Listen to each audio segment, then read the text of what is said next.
can help the next guest. Hi, I need you to book us a room for tonight with 2 beds.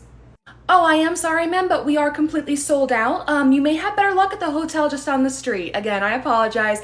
Have a great day. I can help the next guest? Hi, checking in. I have 2 rooms. Yes, sir. Perfect. Thank you. I see your reservations just here, and there are your keys. Have a great day, and thank you for staying with us. Excuse me. We still need a room tonight. Sorry, ma'am, but as I said, we're completely sold out. Unless you have a standing reservation, I can't help you. Reservations? You guys still do those? That's so old school. Old school? Oh, what? So you're telling me that I have to go online and jump through hoops just to get a room here? Well, walk-ins aren't unusual, but as I've said, we have no rooms available, so even if you did go online, you wouldn't be able to book a room here because we simply have nowhere to put you. But why is it so busy anyway? Well, it's college move-in weekend, so our hotel has been booked out for months now. Well, that's why we're here. I'm moving my son into his dorm. I still don't understand why that other guy got 2 rooms. He came in after us. Well, ma'am, he booked those rooms 3 months ago. Well, that's not fair. We were here first. I mean, you guys really should have a system for like calling ahead and booking a room or something because this is just ridiculous. Wow, what a brilliant idea. I can't believe no one has thought of it before. Hi, I can help the next guest. Hi, checking in. Here's my information. And now, when we booked a reservation online, we did request a king room, so we got a king, right?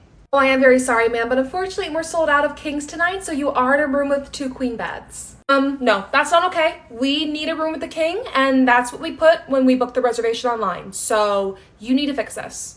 I understand that you requested a king-bedded room, however, you booked a standard double, and unfortunately, since we are sold out on kings tonight, I cannot honor the request to change it to a king-bedded room. I am sorry. Let me ask you something. Has everyone already checked into their rooms tonight? No, ma'am. Not every guest has been checked in tonight. That's what I thought. And now, have any of these people who haven't checked in yet been assigned to a room with the king? I do see where you're going with this, ma'am, and unfortunately, everyone who is due to check into a king has booked a guaranteed king bed reservation, so I cannot switch out their room with yours. But why not? We're here first. We should get the room with the king. Ma'am, I'm afraid it's not about who physically has arrived at the hotel first. It is about the type of reservations booked. And these people booked guaranteed king bed rooms. You booked a standard room. When I booked online, the only option was to book a standard room. So that's why I put in the comments that we needed a king, and I thought that'd be honored.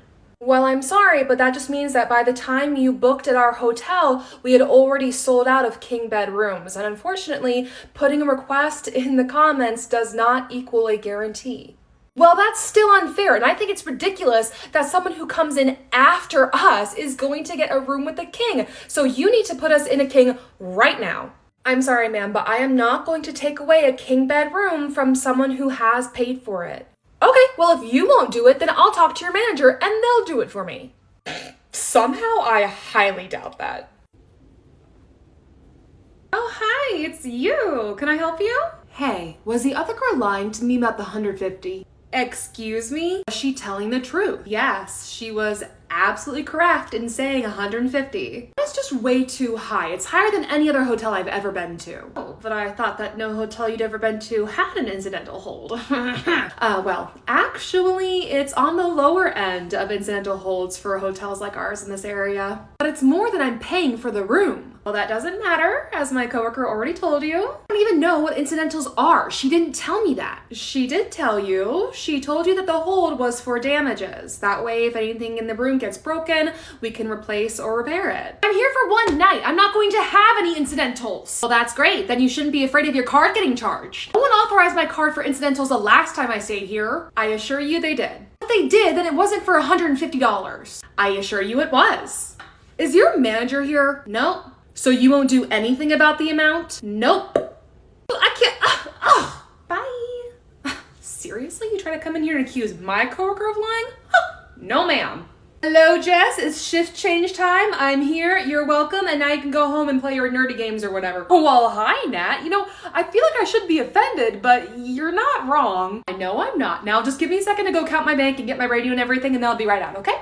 Okay, sounds good. Hello, can I check in? Yes, of course. Welcome in. May I just see your ID and credit card? I already paid for the room. Yes, but we still need the card for incidentals. What are incidentals? It's a hold that we place on your card in case anything is charged back to the room or there are any damages. Well, how much are you charging me? Well, it's a hold of $150. What? But that's more than the room even costs. I shouldn't have to give you that much for one night. Ma'am, it's a hold, not a charge, and it'll be released at the end of your stay. Well, I want to opt out. Sorry, but that's not an option. It's hotel policy. Well, it's a ridiculous policy. No other hotel I've stayed at has just held onto my money for no good reason. I can't speak for every hotel, but many do have a similar policy. It's primarily in case anything gets damaged in the room. I'm not going to tear up the room. That's great to hear. Then we won't have a problem releasing the hold at the end of your stay. Okay, wow, all right. Fine, here you go. Thank you very much. And we're all set. There are your cards back, and then here are the keys for your room. The room number is written right there for you. Wow, can't even believe it. Dang, Jess, you were a lot more patient with her than I would have been. After a while, I'd have been like, give me your card or get out, you know? Trust me, Nat, I was almost there. I mean, why is it that the worst guests always come in at the end of the shift? Oh, it's like clockwork, I know, but good news is that I'm here, you're free, you can go. Ooh, thanks, Nat. You have a great shift. See ya. You're so nice. Yeah, I love it. Hi, welcome. What can I get you? Oh, we'll take your nicest wine. Thank you. Nicest? Most expensive, of course. Yeah, sure. All right, nicest wine. There you go. Oh, do in just a sec. Is there an issue here? Well, these are quite small glasses, aren't they? Those are standard wine glasses. But we're getting the expensive stuff. Don't you think the glasses ought to be a bit bigger? We don't do different glasses for that wine. Well, can't you give us one of those glasses? Those are cocktail glasses. Okay, but they're a lot bigger than these. Yes, they're designed that way because they need to hold liquor and ice and juice and... You ordered wine and you got your wine in wine glasses. Well, it's just, you know, it would be a shame if a super high elite guest such as myself had to go and tell a manager about just what poor service we received at the bar. Okay, all right. You want those glasses? Obviously. Okay, sure. Well, then there you go. No. And the other one? Are you kidding? There you go. Enjoy. I can help the next guest.